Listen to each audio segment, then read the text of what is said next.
Have you ever wondered why some numbers always end with the digit 0? In this video, we'll explore a very interesting question from CBSE Class 10 Maths from Chapter 1. For what values of n, numbers like these end with the digit 0?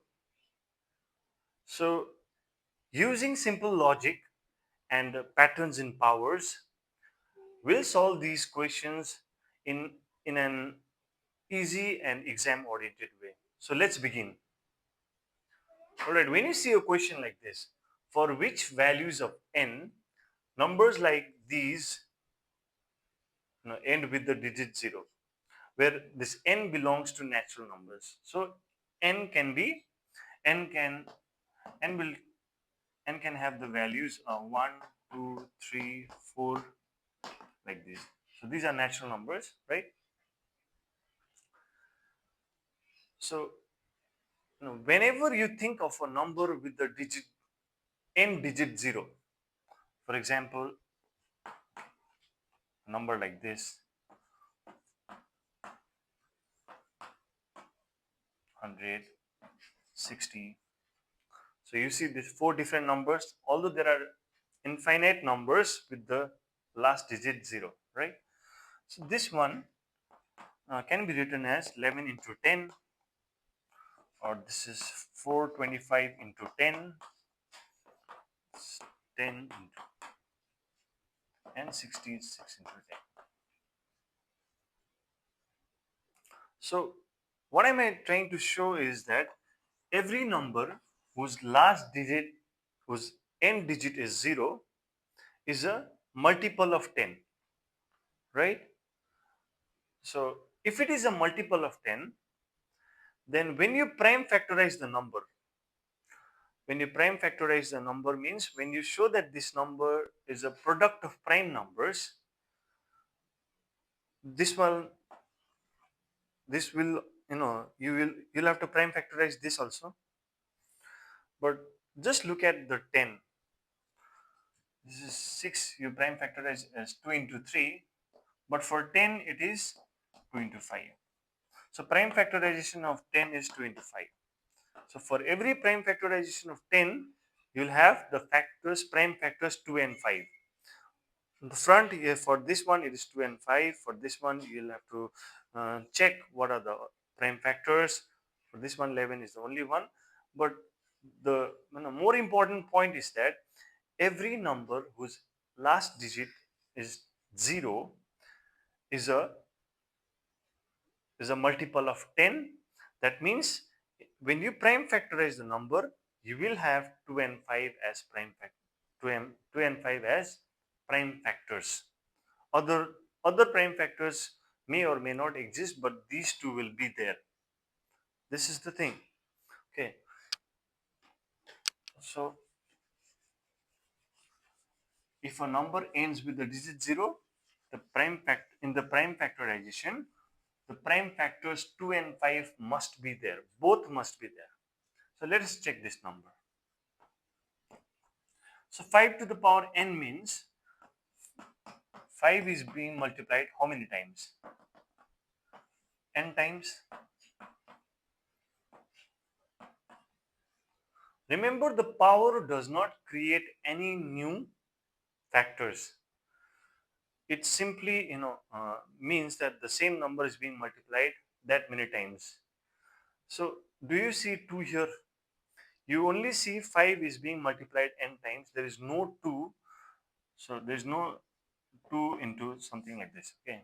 That is why this number, this particular number, 5 to the power n, for any value of n, whatever value you give for n, 1, 2, 3, 4, 5, 100, 1000, you will never get the n digit as 0 for this one. Similarly, think about 6 to the power n. So if you prime factorize this number, 6 is 2 times 3, right? So this is 2 to the power n into 3 to the power n, right? It's like ab square is a square, b square, same thing. The power n will be applicable for both 2 and 3. So 6 to the power n can be written as this. So 2 into 3 is the only factorization of 6. There is no other way that you can express 6. This is verified by fundamental theorem of arithmetic, right? So in this factorization, you see the only prime factors that are there is 2 and 3.